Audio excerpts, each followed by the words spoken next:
일상이라는 말이 있죠.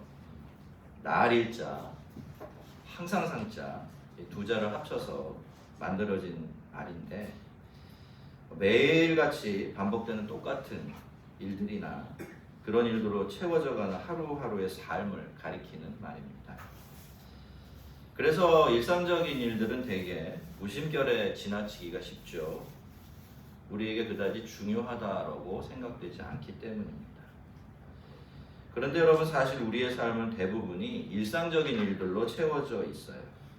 매일매일 반복되는 일들이 모이고 모여서 우리의 인생이 되는 것이죠. 물론 그 일상 속에는 특별한 이벤트들도 있지만 그 특별한 일들이 우리의 삶이 되는 건 사실 아닙니다. 하나님께서 모세를 찾아와서 만나주신 일은 아주 특별한 일이었는데요. 모세의 일생일대 이벤트였습니다.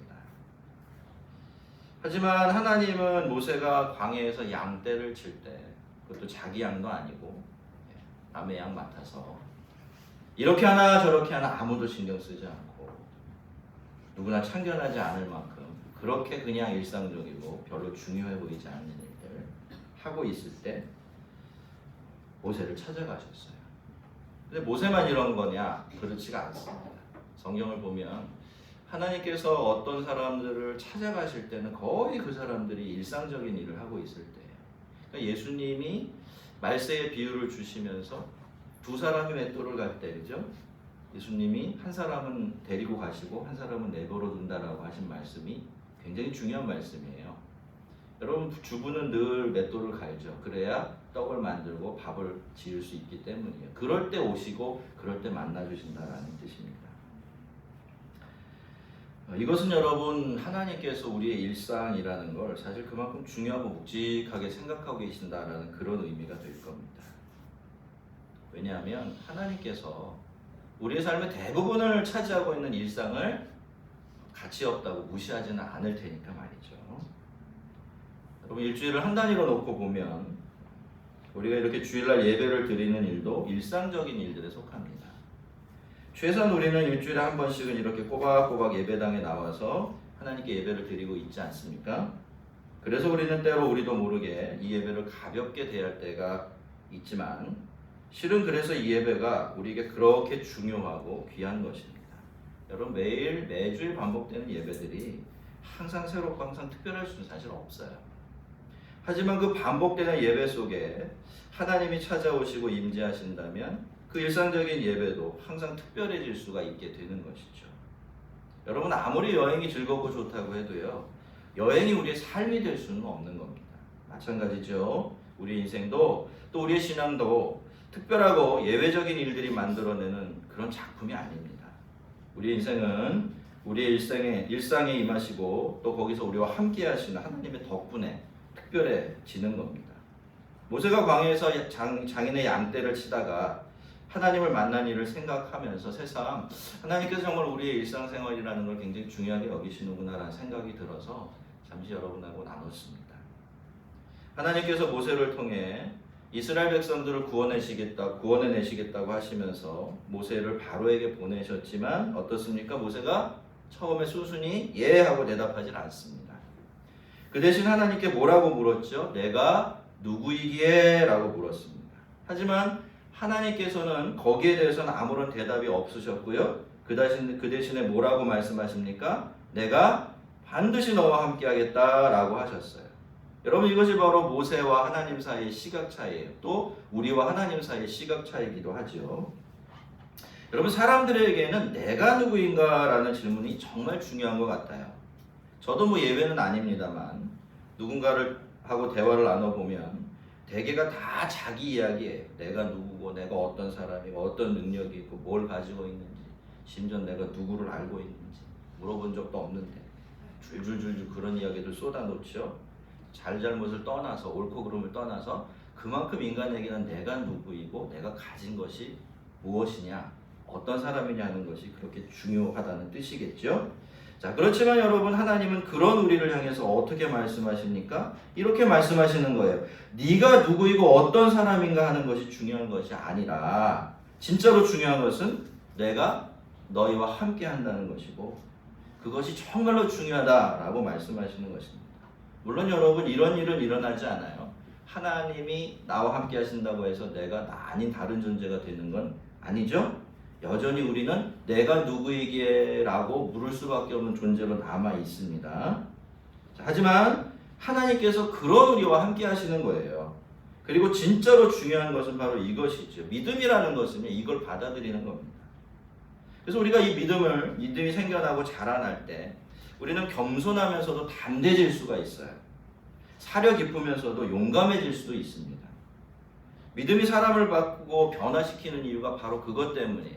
우리가 참으로 하나님을 믿으면 하나님이 우리 옆에 계시는 분이 됩니다. 그러니까 예전에 혼자 살 때하고 다를 수밖에 없는 거죠. 나밖에 없으면 지나치게 조심스럽고 겁을 낼 수도 있지만 하나님이 함께 계심을 믿는다면 그걸 훌훌 털어버리고 용감하게 가지 못하는 발걸음을 옮겨내기도 하는 이런 사람들로 변화되는 것입니다. 하나님이 이런 의미로 그렇게 말씀을 하셨지만 사실 모세는 그렇게 쉽게 설득이 되지 않고 있어요. 모세가 다시 하나님께 묻습니다. 자기가 이스라엘 백성들에게 가서 너희 조상 하나님이 나를 보내셨다고 하면 자기에게 그의 이름이 무엇이냐라고 물을 텐데 그러면 내가 뭐라고 대답을 해줘야 되겠냐라고 물어요. 모세는요 사실 그렇게 이스라엘 자손들의 입을 빌어서 하나님께 당신의 이름이 무엇입니까? 라고 나하고 함께 가겠다고 하시는 하나님이 도대체 누구시냐고 어떤 분이냐고 물었던 것입니다.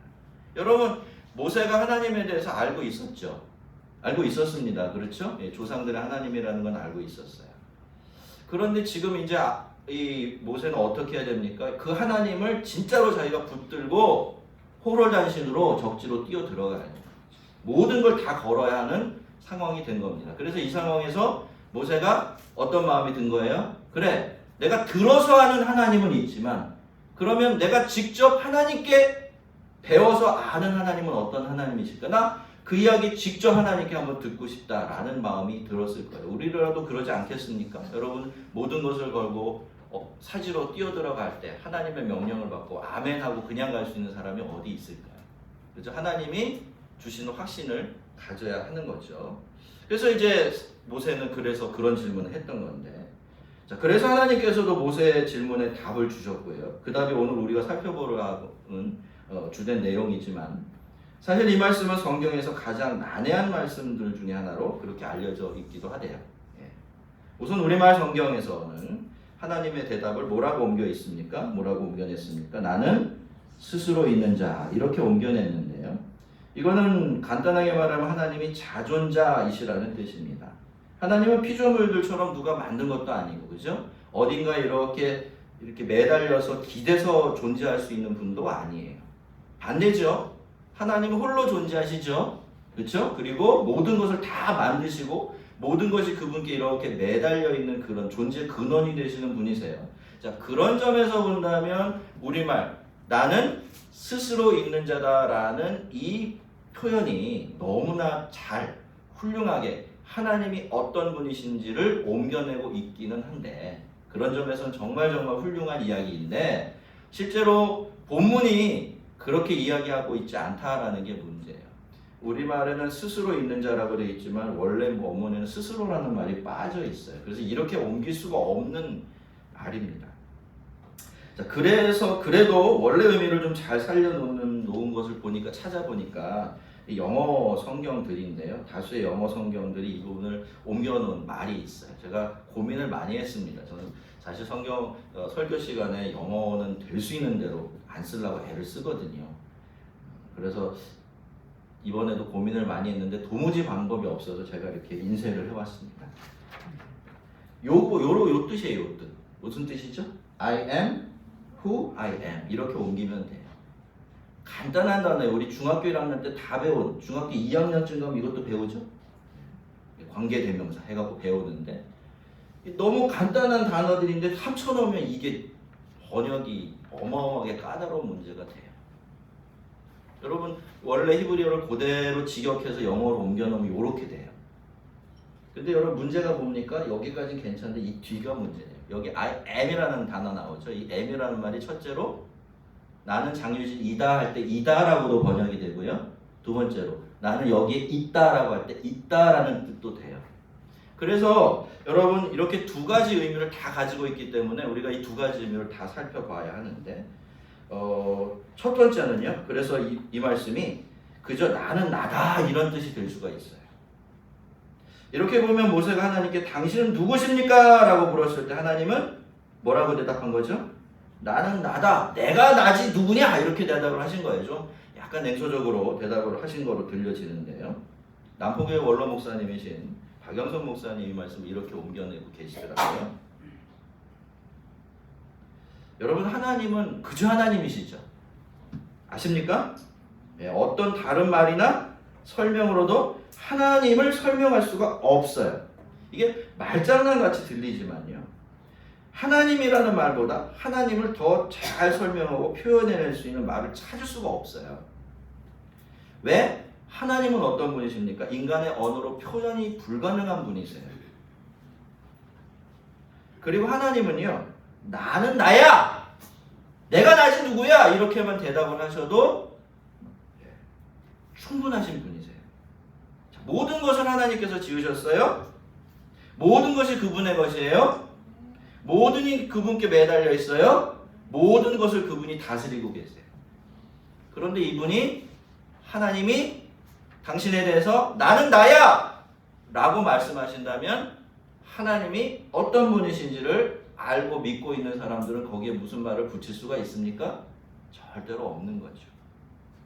자, 그리고 두 번째로 하나님의 말씀은요. 나는 언제나 있는 자다라는 뜻이 될 수도 있어요. 조금 더 풀어서 성경에 나온 용어로 그대로 옮겨주리면 하나님은 처음과 과거에도 있었고 지금도 있었고 영원히 있는 자다 그런 뜻이 됩니다.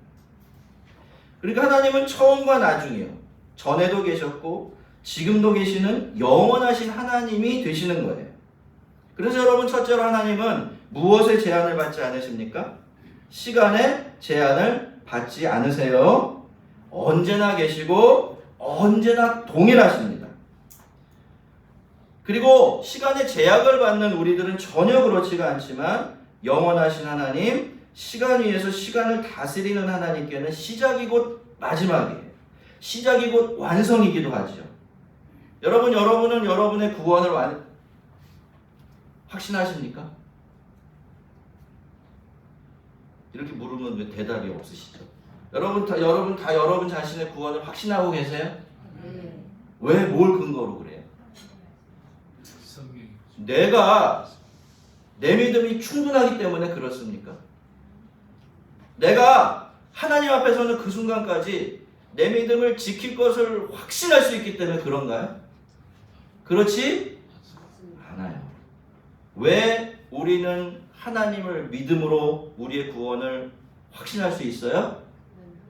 나는 부족하지만, 나는 나를 믿을 수 없지만, 그렇죠? 언제나 계시는 하나님, 영원히 변함없는 하나님은 우리 안에서 착한 일을 시작하셨고 그리스도의 그날까지 이루실 것이 분명하기 때문에, 그렇기 때문에 우리는 우리의 구원을 확신할 수 있는 거예요. 여러분 예수를 믿다고, 제가 어제 오늘 좀 그랬는데 갑자기 그런 생각이 들더라고요. 나 예수 믿는 게 맞을까? 나 정말 하나님 믿고 있는 거 맞을까? 목사도 그래요, 여러분. 목사라고 해서 완전한 믿음을 가지고 있는 게 아니에요. 몸이 좀 이렇게 상태가 안 좋아도 멍해지면 하나님 안 계신 것 같기도 하고 뭐 그래. 그리고 어쩔 때는 너무 멀리 가요, 혼자서. 그럴 때 다 뒤를 돌아보면서 어떤 마음이 되죠? 아시는 분은 다 아시지만 가슴이 쿵 내려앉죠? 내가 이래도 되나? 그러나 그럼에도 불구하고 다시 그 자리에서 하나님을 의지하고 평강을 찾을 수 있는 이유가 뭐예요?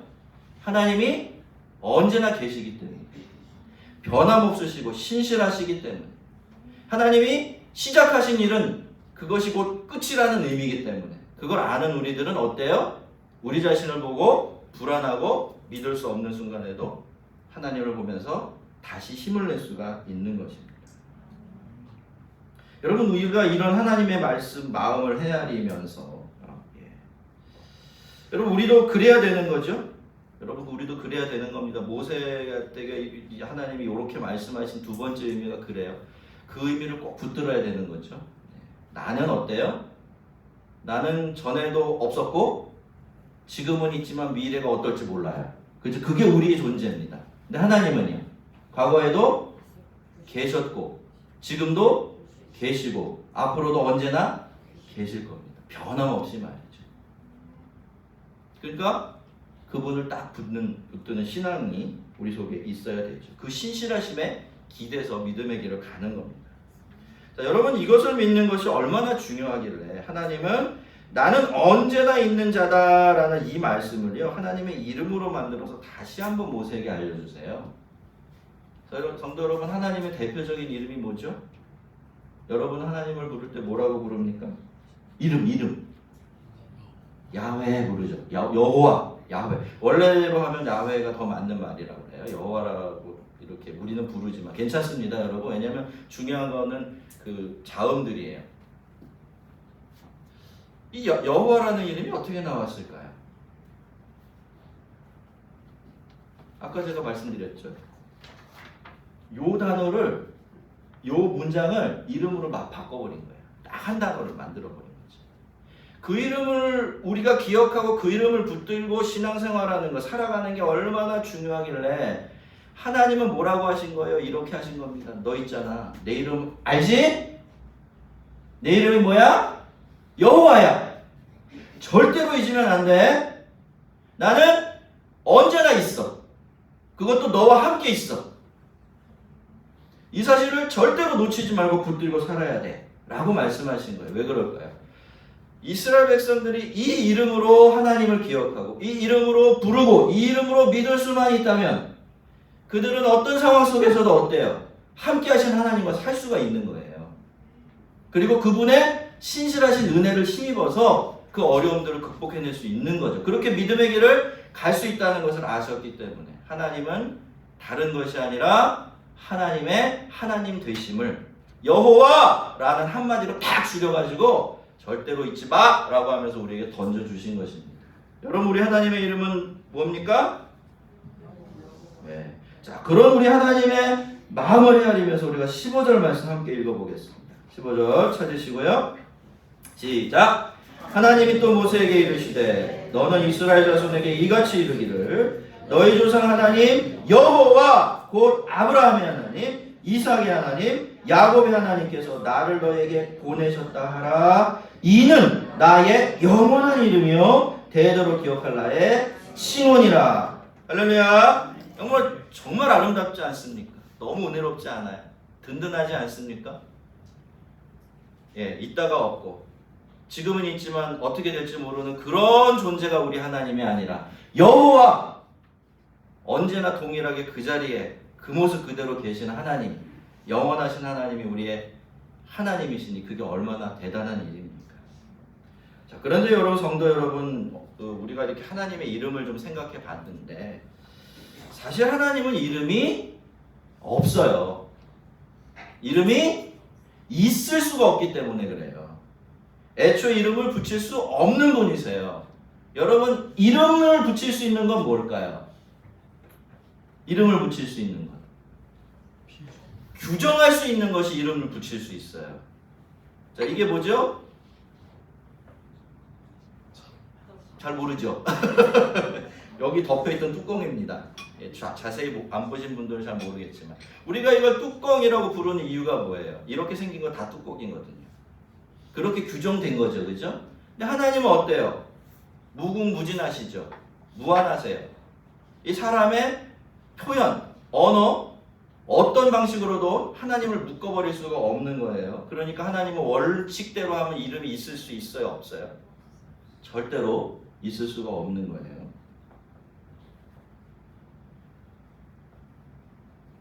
여러분, 그러면 하나님의 이름은 어떻게 해서 생겨난 거죠? 하나님이 정하신 거예요. 우리를 위해서.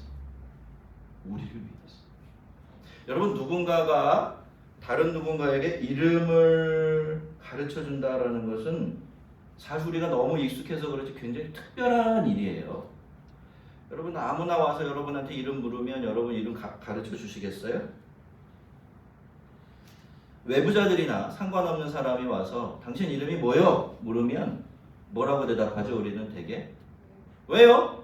당신이 누군데 나한테 이름을 물어요? 이렇게 하면서 경계를 하게 돼요. 여러분, 그래서 누군가에게 나의 이름을 알려준다는 것은 내가 그 사람을 내부자로 그리고 아주 특별한 존재로 여기고 있다라는 그런 뜻이에요. 이름으로 그 사람을 부르고요. 또 이름으로 내가 불린다는 것은 그 당사자들이 그만큼 가깝고 특별한 관계 안에 있다는 뜻이지요. 그래서 하나님께서 모세와 이스라엘 백성들에게 여호와라는 이름을 알려주시고 그 의미까지 풀어서 알려주시는 게 그만큼 특별한 은혜가 될 수밖에 없는 겁니다. 여러분, 모든 사람에게는 자기 하나님이 다 있어요. 섬기는 신이 있고요. 그렇죠? 그리고 신처럼 믿고 섬기는 것들이 있어요. 하지만 여러분, 그 모든 사람들 중에서 자기 하나님이 여호와인 줄 알고 그 이름으로 자기 하나님을 부를 수 있는 사람들은 누구밖에 없어요? 이스라엘 백성들밖에 없고 오늘 예수를 믿는 저와 여러분들밖에 없습니다. 여러분, 다른 사람들은요, 자기 하나님을 여호와라고 부를 수가 없고요. 그 결과로 그의 이름과 이름의 능력과 은혜를 알 수도 없고 누릴 수도 없습니다. 하나님이 얼마나 선하신지, 얼마나 부유하신지, 우리를 얼마나 선대하시는 분이신지, 얼마나 사랑하시는 분이신지, 얼마나 은혜로운 분이신지 그런 것 하나도 알 수가 없는 거예요. 경험할 수도 없고 누릴 수도 없게 되는 거죠. 여러분의 하나님의 이름은 무엇입니까? 대답해 보세요. 여러분이 섬기는 하나님의 이름은 누구십니까? 여호와이세요. 그렇게 자기 하나님을 부를 수 있는 사람들은 누구밖에 없어요? 저와 여러분들밖에 없는 거예요. 여러분, 신앙이 특별한 이유는 그겁니다. 그 하나님을 그 하나님으로 알고 그 하나님의 이름으로 부르며 그 하나님의 이름 안에 있는 모든 은혜와 사랑과 선한 것들을 자기 것으로 받아서 누리고 살아갈 수 있는 사람은 누구밖에 없어요? 그 하나님을 여호와라고 부르는 저와 여러분밖에 없기 때문에 신앙이라는 것은 아주 특별한 거예요.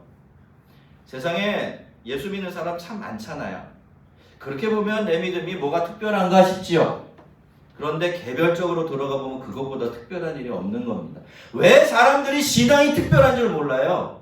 하나님을 여호와라고 부를 줄 모르기 때문에 그래요. 자기 하나님이 여호와라는 사실을 몰라요. 그 사실을 진실로 누리는 사람들이 그만큼 적은 겁니다. 개별적으로 개인적으로 하나님이 나의 이름을 부르시고 나는 하나님을 여호와라고 부르면서 그 관계 안에 살고 그 관계를 누리고 그 관계를 즐거워하는 사람들이 없기 때문에 마치 하나님을 믿고 따라서 살아가는 삶이 별것 아닌 것처럼 거기서부터 얻는 유익과 복이 별로 없는 것처럼 자꾸 그렇게 착각하고 오해하게 되는 것이죠. 성도 여러분, 하나님께서 여러분 우리에게 여호와라는 이름을 알려주시고 그 이름으로 하나님을 부르게 하신 것은요, 하나님이 우리를 하나님 나라의 내부자로 받아들여 주셨다라는 뜻이에요. 우리와 특별한 관계를 맺으시고 그 관계 안에서 우리가 하나님의 여호와 되심을 믿고 그 이름의 은혜를 마음껏 누리게 하시기 위한 거예요.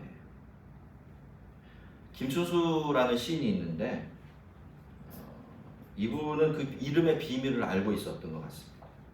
그래서 꽃이라는 그의 유명한 시에서 그분이 이렇게 노래하고 있어요. 뭐 다 아시겠지만 제가 한 번 더 읽어드리겠습니다. 내가 그 이름을 불러주기 전에는 그는 다만 하나의 몸짓에 지나지 않았다.